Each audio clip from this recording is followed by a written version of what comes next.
Comme babengi esclavagisme mental. Mutu azobomo yozo bimise neti mutu malamu babenga bani comme babengi esclavagisme mental. Mutu azobomo yozo bimise neti mutu malamu babenga beba mise botika biso na ba makamano ha. To mona pe place boke pesa mbongo abo ba bo pesa na mamba ese to mona. Tozo mona na écran kuna ba star ba jouer ba ngotu ba simbi ba arme moko ba uta okangi bisu ba kufi. Boye la biso ba langage boye la biso te bolo ba na biso ke biso musana biso ezaka to bundaka na loyembo non. Vous avez tué Musée, vous avez tué Lumumba parce qu'il avait dit vous avez précipité Mobutu à la mort. Vous étiez contre Kabila quand il voulait revisiter le contrat minier. Sachez que si vous tuez même le président de la République aujourd'hui, vous avez tué Musée, vous avez tué Lumumba parce qu'il avait dit vous avez précipité Mobutu à la mort. Vous étiez contre Kabila quand il voulait revisiter le contrat minier. Sachez que si vous tuez même le président de la République aujourd'hui,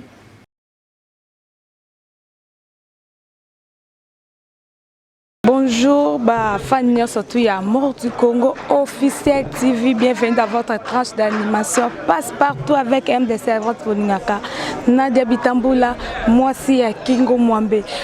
Les autres qui na conférence et à Fils Mukoko, aeko ça la conférence à propos Makambo et Tambola qui monde entier mobimbo. Fils Mukoko atiki IDPS. Fils Mukoko, le col basungi au col à Senaki aide pas ya Olive Lembe Kabila. À côté ka IDPS a comme la PPRD toye na conférence na ye ayeko lo babo solo azana IDPS ou bien à Longwe Bolanda et Longo Nangai bani comme babengi esclavagisme mental. Mutu azobomo yozo bimise neti mutu malamu babenga ngo esclavagisme mental.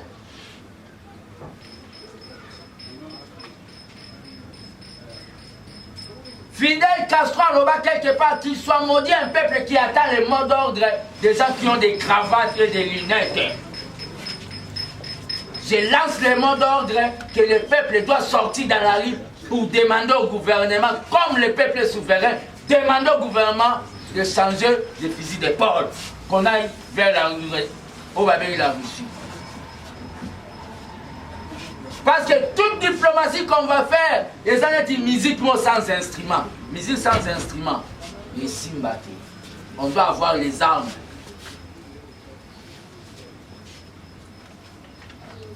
Mais la mission botika biso na ba makamano ha. Tout le monde a fait place au boke pesa mbongo abo ba bo pesa na mamba ese tout le monde.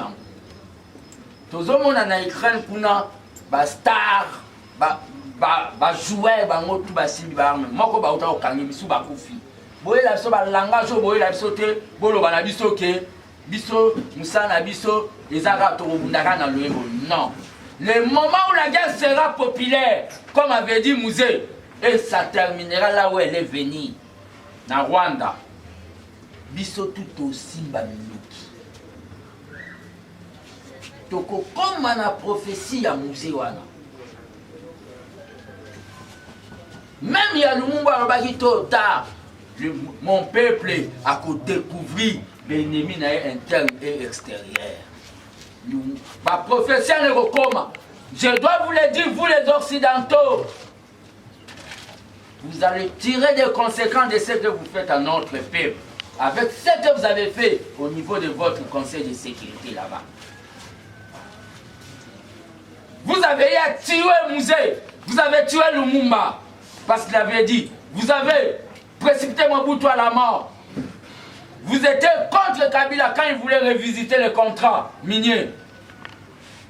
Sachez que si vous tuez même le président de la République aujourd'hui, même si vous me tuez, mais si vous tuez aujourd'hui, quand vous avez le plan de tuer le président de la République, parce qu'il veut défendre la patrie, il y aura beaucoup des Félix Tshisekedi qui vont naître, comme il y en a eu avec Lumumba, beaucoup de Lumumbistes.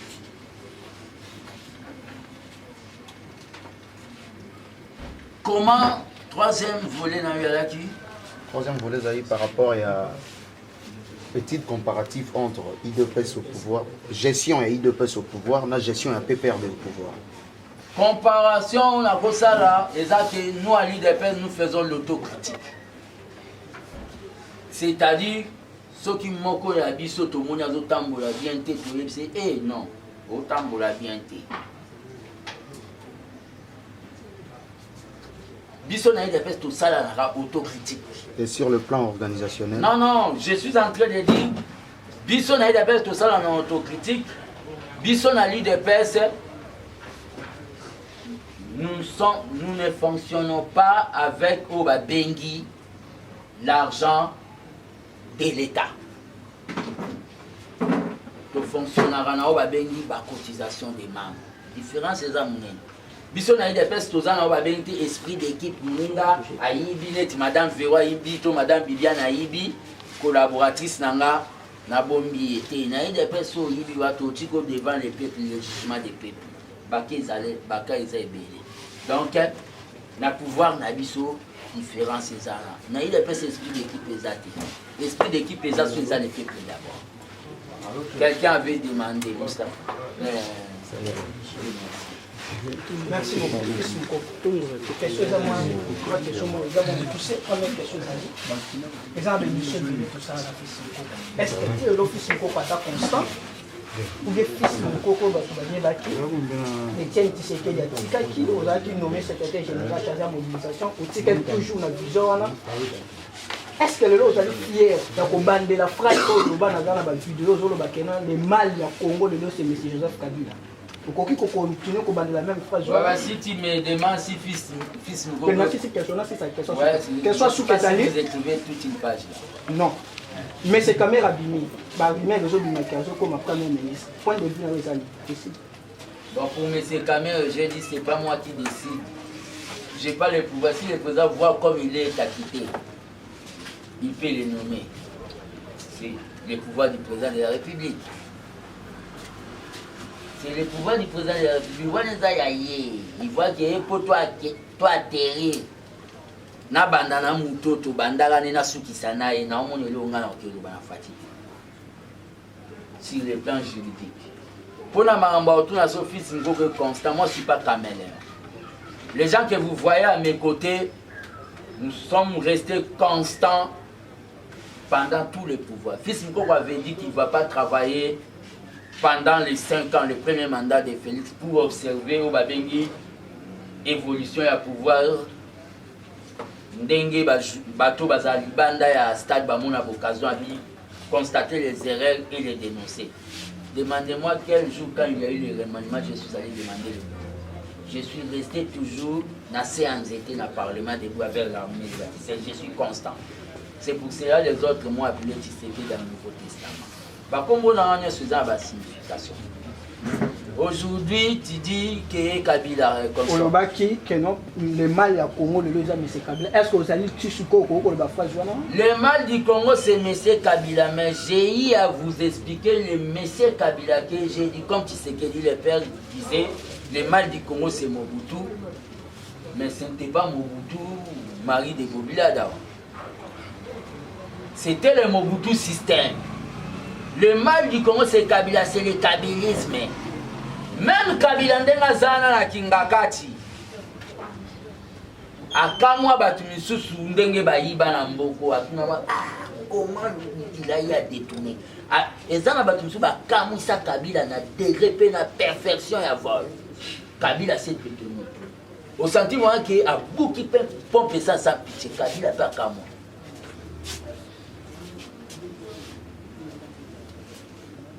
Changement zantin. Il y a le kabylisme qu'on dit Kabila. Quand on cite Kabila, on ne cite pas Kabila à Mobile à Mamon. Les systèmes là. Où il va faut se prendre Yémoropé Kabila, le non, c'est pas possible. Il a eu même à le dire que j'ai manqué des gens, j'ai manqué des gens pour travailler avec eux. Il a eu à le dire. Donc, changement, moi, je suis le même. Je vois quelqu'un qui avait... Non, non. Non, non, non, Nazaïwa. Ouais, oui. Mais c'est Narcisse aussi, le journaliste de Art Français Télévision, ils sont quoi de nous. Mais c'est fils mon coco. Comment on arrive à manger après maman livre, tout près Nayo. Il fallait que tout le monde, peut-être Jean-Marc Kaboun, peut-être Augustin Kabouya. Ils ont le vélo ni notre loi. Et puis question en 2023. Vous êtes certain dans le même politique Nabino, il le pèse, il a réuni encore. Merci. Le problème qu'il y a, c'est quoi comme on a Henri Magie Pemel Nangaï. J'ai dit que Augustin Kabouya m'avait assisté, mais en retard. Bah, exigeant la moutou, pour y avoir autant la moutou, un bête hôpital. Ils allaient volontaire. C'est-à-dire, Henri Magie Ayaki, moutou, n'y a pas comme on a pour y avoir autant l'anga, l'esprit a bien. Je suis disposé de les recevoir.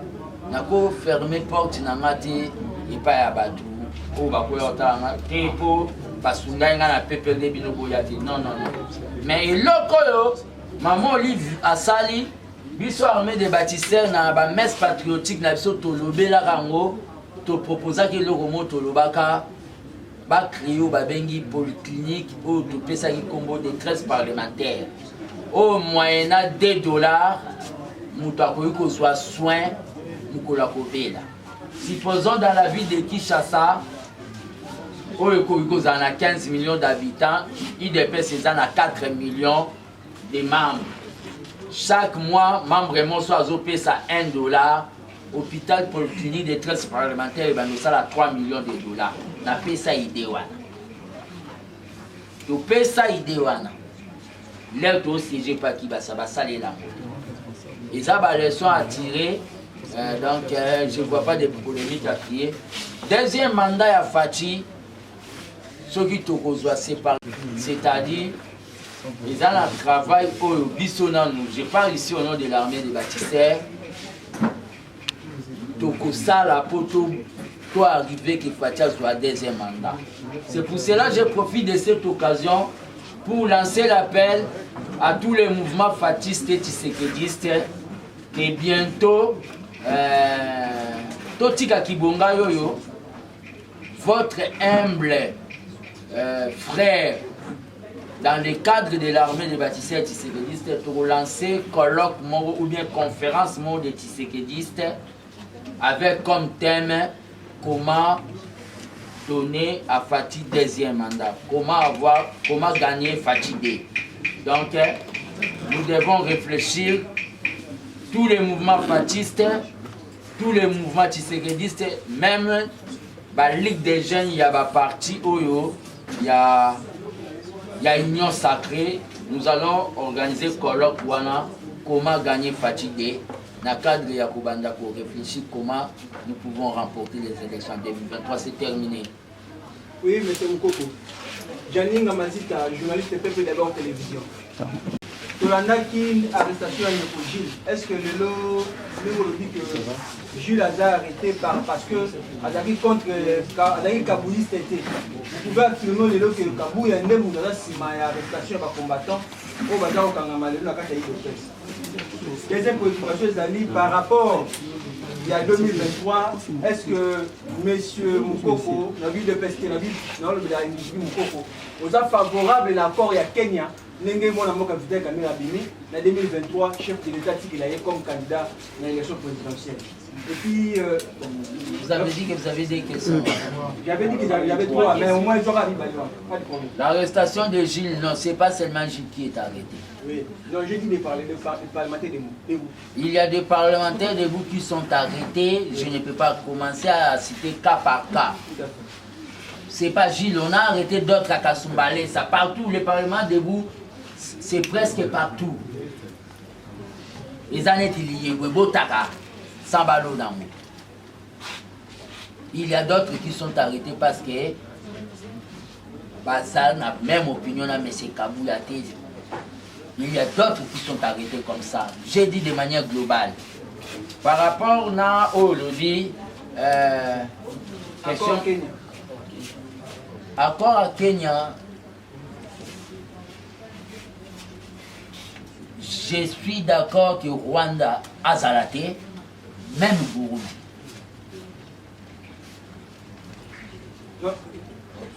Et accord, nos accords de Nairobi.